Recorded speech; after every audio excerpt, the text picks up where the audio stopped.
सूरत अल-बकरा आयत नंबर 186। वइदा सअलक इबादी अन्नी फइन्नी करीब, और जब आपसे सवाल करें मेरे बंदे मेरे बारे में, बेशक मैं करीब हूँ। उजीब दावत दाई इज़ा दान, जवाब देता हूँ पुकारने वाले की पुकार का जब वो मुझे पुकारता है।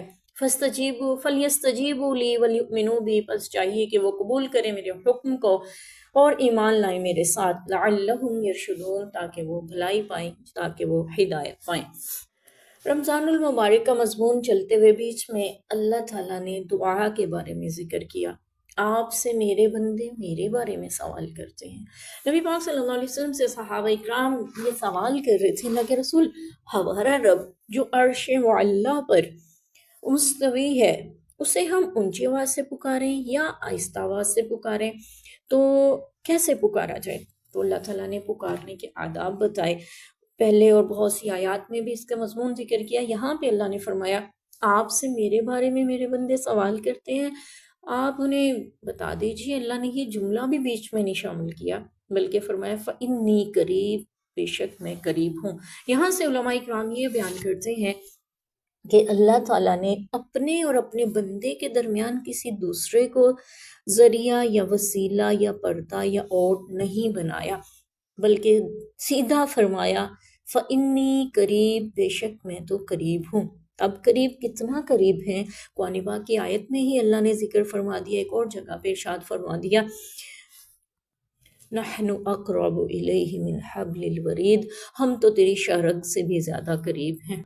बाज़ के नज़दीक शरग वो है जो इंसान की गर्दन में से गुजरती है, सांस की नाली जिसे कहा जाता है।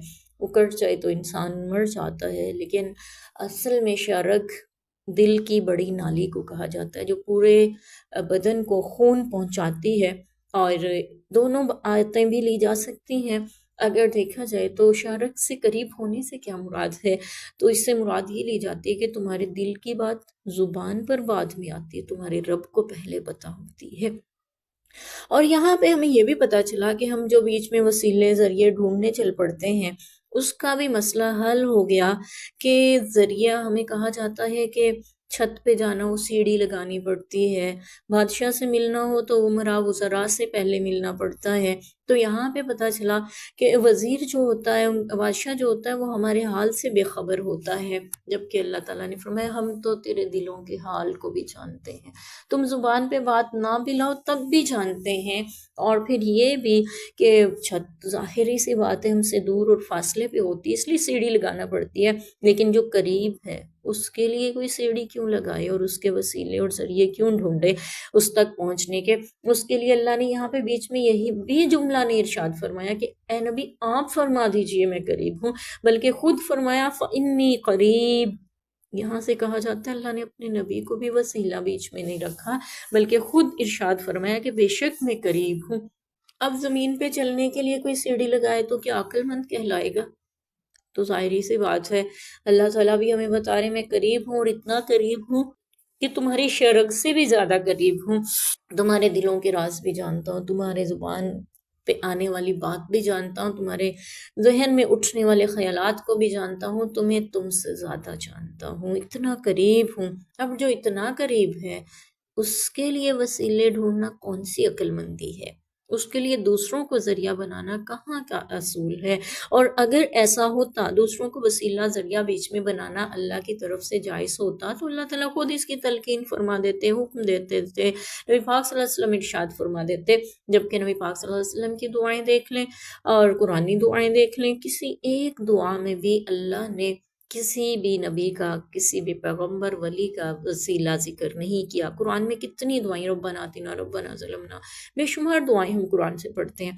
और नबी पाक सल्लल्लाहु अलैहि वसल्लम की सोने की, जागने की, खाने की, पीने की, बाहर निकलने की, घर में दाखिल होने की, बैतुल खला जाने की, बाहर आने की, सफ़र की, कोई भी दुआ देख लें, कितने जलीलुल कदर पैगम्बर गुजरे हैं, किसी एक का वसीला भी उनमें नहीं मिलता।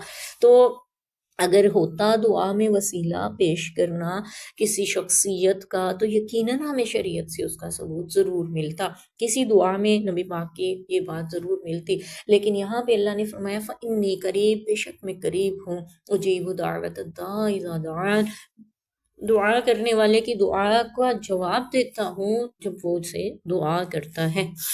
اللہ تعالیٰ دعاؤں کو قبول کرتے ہیں جب بھی کوئی اسے پکارتا ہے. اور فَلْيَسْتَجِیبُوا لِی، بس چاہیے میرا حکم بھی مانیں اور مجھ پر ایمان بھی لائیں تو وہ ہدایت پا جائیں گے.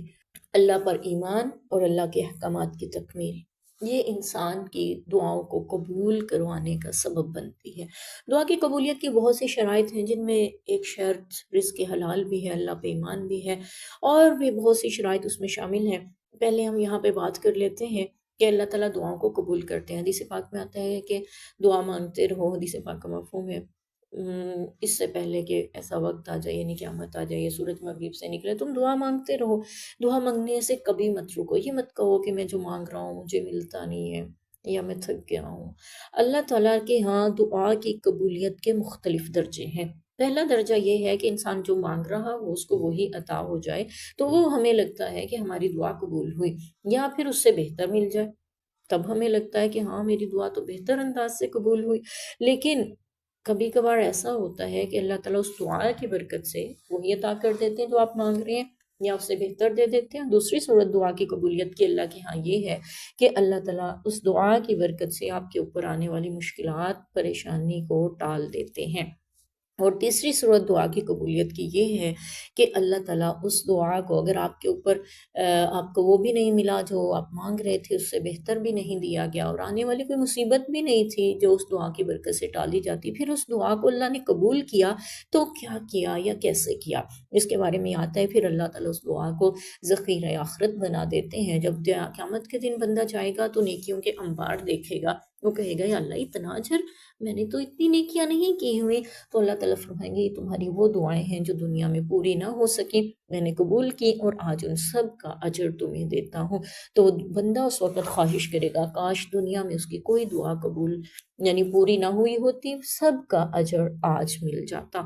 تو یہ انسان کے لالچ کی ایک عادت ہے، وہ ہر جگہ سب کچھ چاہتا ہے، دنیا میں بھی چاہتا ہے ہر دعا پوری ہو جائے، قیامت کے دن بھی یہی خواہش کرے گا کہ صبر اجر آج ہی مل جاتا، دنیا کی دعائیں تو پوری ہو نہ ہو کیا فرق پڑتا تھا. تو وہ اجر دیکھ کے انسان خوش ہو جائے گا. تو اس لیے دعا ہمیشہ مانگتے رہنا چاہیے، اللہ کی رحمت سے کبھی مایوس نہیں ہونا چاہیے. اور دعا مانگنے والا اللہ کو بہت پسند ہے. اللہ ان سے خفا ہوتے ہیں جو اللہ سے نہیں مانگتے ہیں. اللہ ان سے ناراض، ہمارے دروازے پہ کوئی ایک بار دو بار سائل آ جائے تو ہم دھتکار دیا کرتے ہیں، ہمیں غصہ آنے لگتا ہے، اور ہمیں اس کا یوں بار بار مانگنے کے لیے آنا برا محسوس ہوتا ہے. جبکہ اللہ تعالیٰ کو وہ شخص برا لگتا ہے جو اس سے مانگتا نہیں ہے. اللہ کو وہ شخص پیارا لگتا ہے جو بار بار اپنے رب سے مانگتا ہے. حدیث پاک کا مفہوم ہے آپ کے جوتے کا تسمہ بھی ٹوٹ جائے تو اپنے رب سے مانگو، گھر کا نمک بھی آپ کو چاہیے تو اپنے رب سے مانگو. نبی پاک صلی اللہ علیہ وسلم نے مانگنے کا طریقہ بھی بتایا کہ آپ کو جب بھی کوئی خواہش حاجت ضرورت ہوتی آپ نماز پڑھ کے اللہ سے مانگا کرتے تھے، جس کو ہمارے ہاں صلاۃ حاجت کے نام سے بھی موسوم کیا گیا ہے. اگرچہ باقاعدہ اس کا کوئی نام سنت سے تو نہیں ملتا صلاۃ الحاجت، لیکن آپ صلی اللہ علیہ وسلم چونکہ نفل پڑھتے تھے، کوئی بھی حاجت ہوتی تھی، ضرورت ہوتی تھی، تو اس نسبت سے اس کو یہ نام دے دیا گیا ہے نماز کو.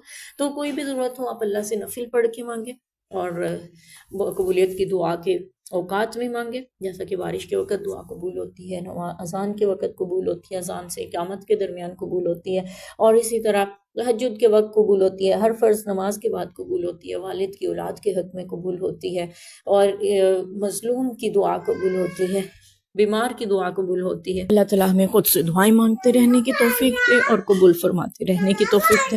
اللہ پر ایمان بھی ہو، یقین بھی ہو، اور اس کے احکامات کی تکمیل بھی ہو تو دعائیں ضرور قبول بھی ہوتی ہیں اور انسان ہدایت کی راہ بھی پاتا ہے. اور اس کی بے شمار مثالیں ہمیں انبیاء اکرام کی زندگیوں سے، صلحاء، صحابہ اکرام، صالحین، شہداء، تمام کی زندگیوں سے مل جاتی ہیں کہ کس طرح کب انہوں نے اپنے پروردگار کو پکارا اور اللہ نے ان کی دعا کو قبول فرمایا. اللہ تعالیٰ نے ان کی مثالیں قرآن پاک میں بیان فرمائی ہیں، ہم انشاءاللہ ان کا بھی ذکر کریں گے.